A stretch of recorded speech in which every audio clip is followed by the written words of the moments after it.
Ang makaka-exchange gift ni Mikay ay si Rachel! Ano to? Ang cheap ng regalo mo? Don't want this. Ano ba? Bakit mo ginawa yun? Ay! Ano yan, ha? Ano yan? Bakit hinahawakan mo yung anak ko? Tuturuan ko kung dapat tumugar yung mga pampaslupang yan. Ay, tama! Hoy! Sandali! Yan! Oo! Sige pa, sirain mo na talaga yan. O, ito pa, o!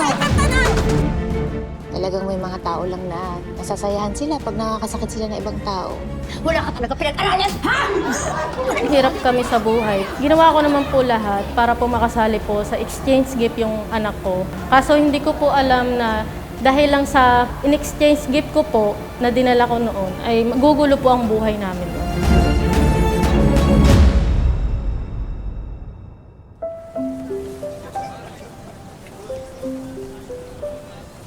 Mali, 1.8 lahat, Matet. Mahal na talaga ng gulay ngayon, no? Talagang magastos maging malusog.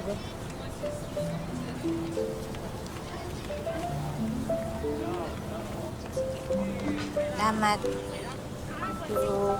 Halika, bili tayo ng pang-exchange gift mo. Magkano na nga yung presyo ng regalo? 200, kamo? Parang huling pera na ata natin yan. Pwede naman po na hindi na lang po ko sumali sa exchange gift. Ano ka ba, anak? Kahit mahirap tayo, ayokong maramdaman mo na nalalayo yung estado ng pamumuhay natin sa mga kaklase mo. Tsaka, yun na nga lang yung magagawa ko para pasalamatan kita sa sipag mo sa pag-aaral. Tingnan mo nga, naging scholar ka pa ng private school. Salamat po, Nay. Halika. Titingin tayo. Ay, ito na Ayan. Alin dyan? Magkano po ito? 300 na lang yan. Pero alam mo, narinig ko yung pag-uusap ninyo kanina. Sige, 200 na lang yan para sa'yo. Thank you po.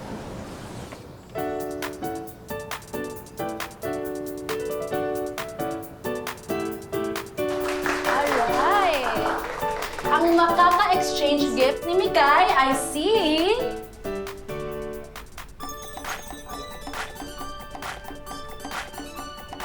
Rachel! Sa lahat na mabubunot ni Mikay, ako pa.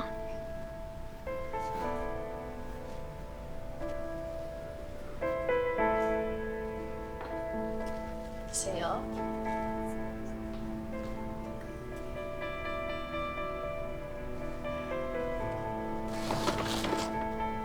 Wow! Yak! Ano to? Ano tingin mo sa akin, Mikay? Kinder? Ang cheap ng regalo mo? Sorry, Rachel. Yan lang yung nakayanan namin ng nanay ko eh. Pero lampas pa yung presyo niya nasa usapan nating 200. Mas lalo pa yung sa akin, 800. Tapos ito lang makukuha ko? Rachel, tama na. No, ma'am. It's unfair. Anong unfair? 200 ang usapan. Huwag ka nga mag-e-expect na mahal ang regalo gaya ng binili mo. Huwag ka nga makailang dyan, ah. Palibhasa, pareho kayo ni Mikay, sampid. Class, quiet! Christmas party natin to. Ba't kayo nagbabangayan dyan? I don't want this.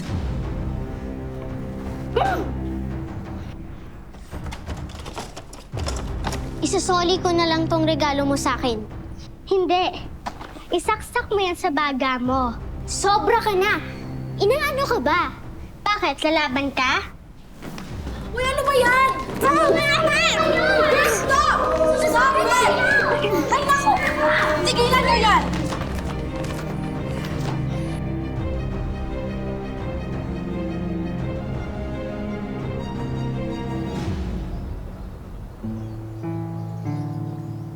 Dapat nagsumbong tayo sa guidance sa pambubuli ni Rachel sa'yo. Yan mo na yung Jana. Hirap kalaban si Rachel. Kamag-anak niya may-ari nitong school natin.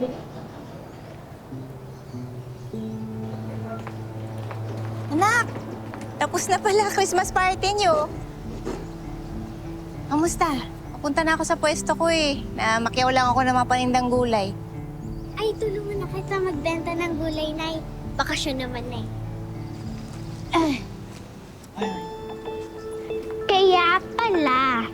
Kaya pala ang cheap ng gift mo sa akin. Kasi tindera ng gulay yung nanay mo. Ay, Iha. Walang masama sa pagiging tindera ng gulay. Marangalang trabaho ko.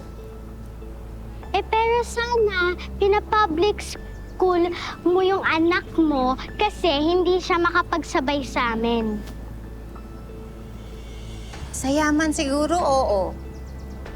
Pero sa talino at saka sa kabutihang asal, sigurado ako lamang na lamang ang anak ko sa'yo. Ano sabi mo? Masag ka nga. Oh, Hoy! Sandali! Rachel! Teka lang! Sandali! Ano ba yan? Magpanid ako! Ano ba yan? Ano ba? Bakit mo ginawa yun? Hoy! Ano yan, ha? Ano yan? Bakit hinahawakan mo yung anak ko? Para pinagtutulungan nyo? Pinagsasabihan ko lang yung anak mo kasi masyadong matapobre. Yun din po, Tita Berna. Ayoko po sa kanila kasi sinasaktan po nila si Rachel. Nakita mo na? Nakita mo na? Ha? Ikaw ha? Sino ka ba? Ha? Sino ka? At saka ano to? Ano mga katsipa na gulay to ha? Bakit nandito to sa harapan ng eskwelahan ng anak ko?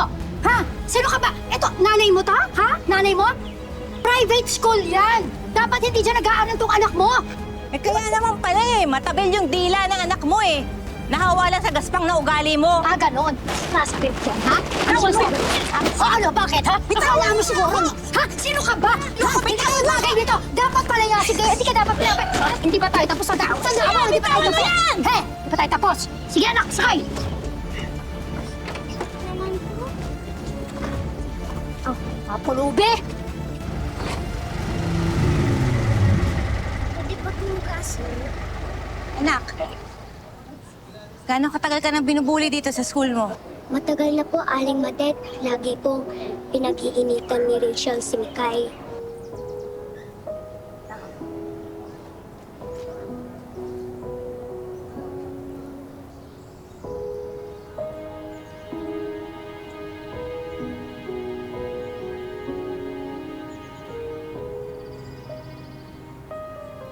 Matagal na ako nabubwisit sa kanya.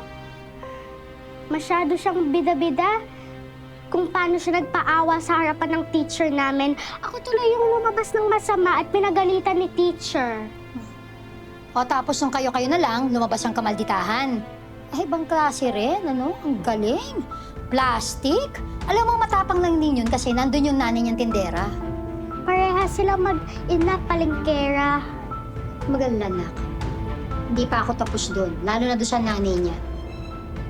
Tuturuan ko kasi dapat tumugar yung mga pampaslupang.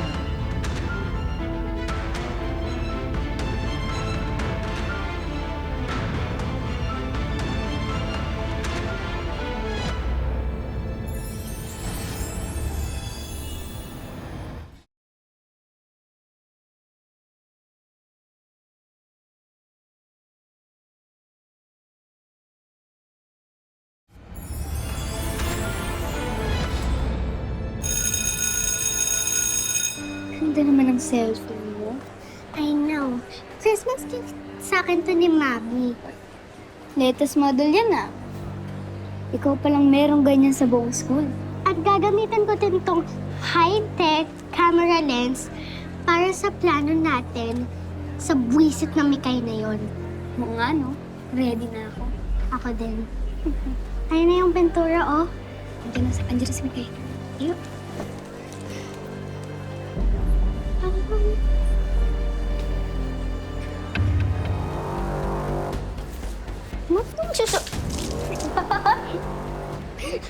Rachel! Jenny! Problema ka? Ano to? Binibidyoan ka lang naman ah. Iyakin mo naman! Okay, salamat. Thank you.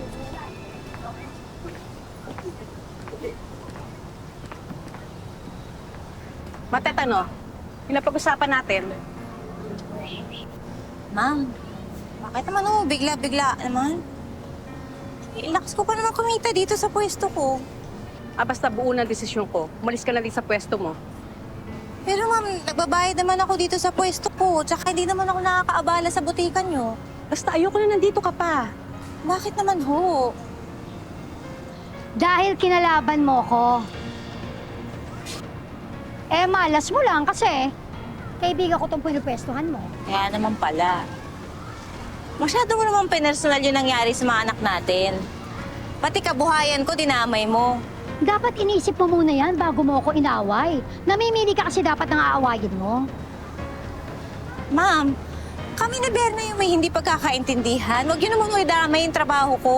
Huwag mo napansinin yan. Sige na, asikusin mo na tindahan mo. Alam mo, yun naman talaga mahirap sa mga daga, no? Perwisyo na nga sa bahay, eh parang sila pang feeling may-ari ng bahay. Pwede ba, Berna, huwag ka na magsalita. Hindi ikaw yung kausap ko. Hindi ako aalis sa pwesto ko. Ah, ganon. Bitawan mo nga. O sige, hindi ka talaga aalis. Ayaw mo. Ano ba? Ray! Shh! Halika dito. O, alam mo na gagawin mo dyan. Sige po. Sige na! Ay, tama! Hoy! Sandali! Yan! Sige pa! Yan talaga hindi na mapapakinabangan! Oo! Ito pa! Yan! Nay! O, ito pa! O! Tama na, Berna! Sige, pakasirain mo yung tipong wala nang ipagyayabang. O ano? Okay na? Ha? Baka naman hindi pa sirang-sira. Sirain mo mabuti.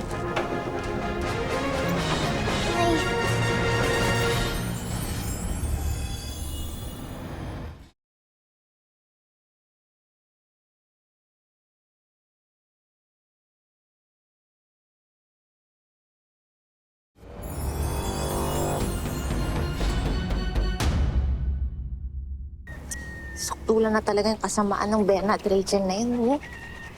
Paano yan? Nag-iisa lang tong uniforme mo. Nilalaban lang natin araw-araw.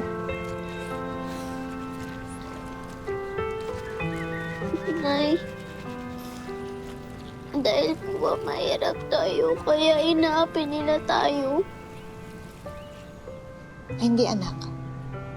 Huwag mo isisisi sa kahirapan natin. Lumalaban tayo ng patas sa buhay. Talagang may mga tao lang na nasasayahan sila pag nakakasakit sila ng ibang tao. At hindi na magbabago yun, anak. Kaya, tayo na lang ang umiwas. Total, nakahanap ako ng bagong pwesto. Hindi na ako makakanti ng Berna na yan. Tama po kayo, Nay. Hindi ko po dapat ikahiya na mahirap tayo.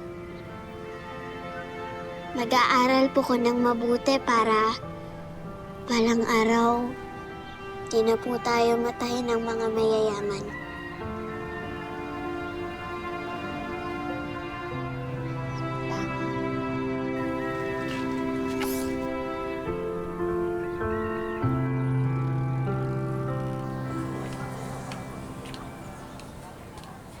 OMG! Isa lang yung uniform mo? Sobrang poor mo naman. Kadiri, you're so gross. Ew. Sabi ng nanay ko, iwasan kita. Pero sobra ka na. Isusumbong kita sa guidance counselor. Pwe? Isusumbong mo ako? Sige, dagdag mo pa to sa susumbongin mo. Tama na! Tama na! Ayan. Tara na nga po. Sinira niyo phone mo. Tingnan mo yung ginawa mo, oh. Sinira mo yung phone ko. Ikaw ang unang sumugod sa akin, Rachel. Alam mo, makakapikon ka na. Boy! Boy! Ano ba yan? Tumigil kayo dyan! Wala na akong magagawa. Ipapasuspend na talaga kita, Rachel. Okay ka lang? Oo, okay lang. Ikaw, okay lang? Okay?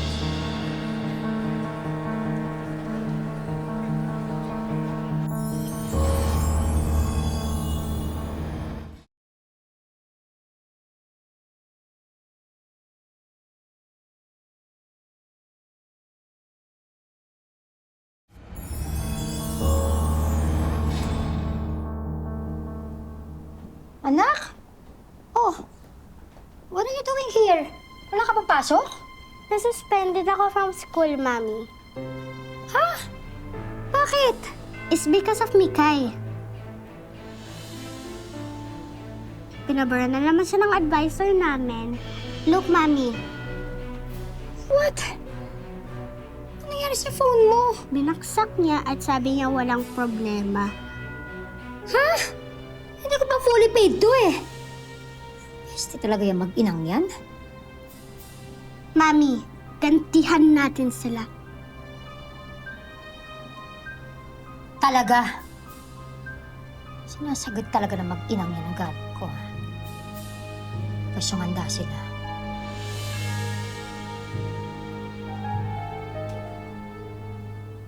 Love you too po.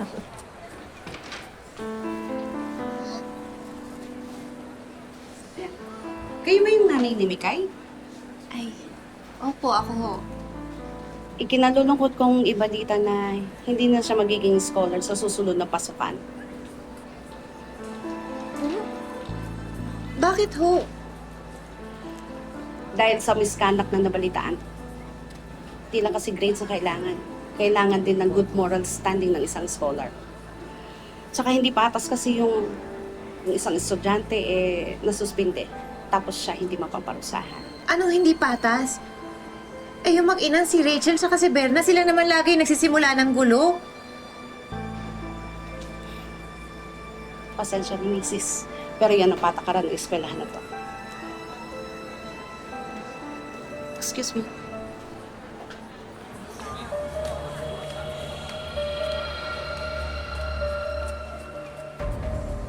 Paano po yun, Nay? Hindi na po ako makakapag-aral dito. Next school year?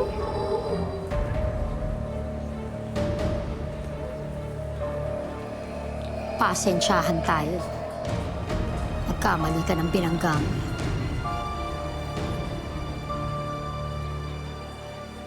Sabi ni Nanay, i-enroll niya na daw ako sa public. Pero okay na siguro yun. Kasi at least, di ba? Wala naman ng Rachel na mga aaway sa akin. Ang hirap maging mahirap, Mikay. Kasi wala nakikinig sa panig natin. Tara na, baka maliit pa tayo. Hoy, Mikay, kita. Mami yun ni Rachel. Nako, Ber, na ginawa ko lang yun dahil magpinsan ng mga asawa natin. Ano ka ba naman, Vanji? Bakit naman sa pagsasalta mo parang naaawa ka pa sa mga doon? Alam mo, dapat kasi hindi ka na tumatanggap ng mga katulad nila dito sa school natin. Nakakasira ng reputasyon eh. Ay, o ito. Para sa'yo. Oh. Sigurado magugustuhan mo yan. Ba, naalala mo yun yung gusto mong skincare. Thank you. Salamat. Oo. Salamat. Oh. Kaya talaga nakakalimutan. Ano? Eh, teka, kailangan ko muna kasi mag-beauty rest, kaya kailangan ko na umalis. Alam mo na, tatanggap pa ako ng award mamaya. Ulirang Ina Award sa foundation namin. Kailangan banat na banat. Kaya kailangan ko na mag-beauty rest, ha? Sige, salamat. Salamat ulit. Congrats. Good luck.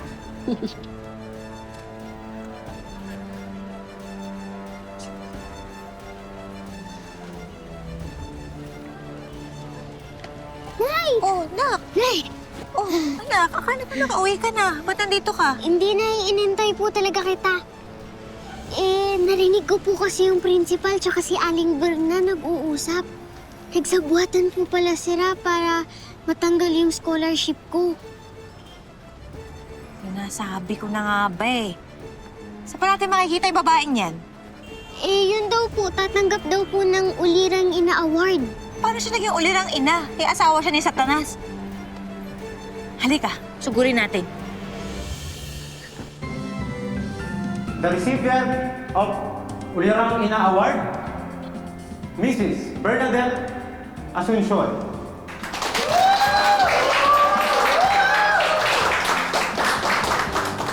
Maraming salamat. Marami pong salamat. Kalokohan! Itong award na to, isang malaking kasinungalingan. Ikaw, hindi ka karapat-dapat sa award na yan.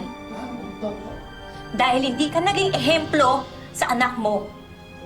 Di ka naging ehemplo ng kabutihan, kundi ng kasamaan. Akala mo ulirang ina ka? Hindi! Dahil ikaw, konsentidor ka sa pinanganak mo sa anak ko! Alam niyo ba ginawa niya? Tinanggalan niya ako ng kabuhayan! Nagtatrabaho ako ng marangal! Ipinasira niya yung mga tinda kong gulay, pati yung pwesto ko! Pati yung scholarship ng anak ko sa private school! Nagawa niya ng paraan na mawala! Napakasama ng ugali mo! Walang iya mo talaga, ha? Wala ka talaga pinag-aralan, ha? Dito ka mahiya mo, ha? Hindi!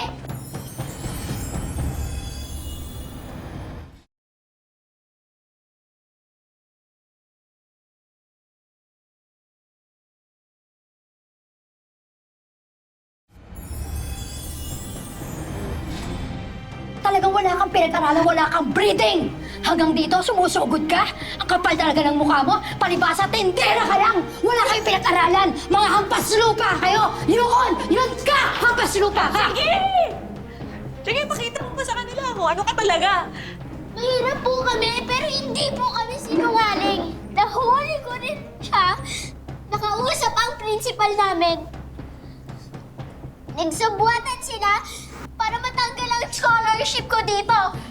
Ma'am, huwag kayong maniwala. Ma'am, huwag kayong maniwala dyan. Mga walang awa kayo. Maniwala po kayo sa amin. Ikaw talaga, ha? Kangkilang talaga. Salin ka sa buhay namin. Ha? Kasi na, kabisado na lahat ang ugali mo. Balik tayo sa program, ha? Patawag niyo yung guard. Patawag niyo yung guard. Sinira yung awarding natin, eh. Umalis na kayo!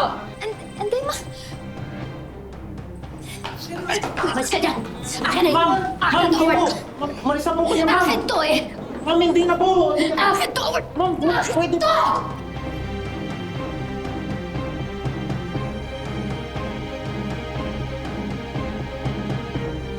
Mami! Kasalanan mo rin, eh, ha? Dahil nasa lintik na exchange gift na yan. Halika na! Halika na dito!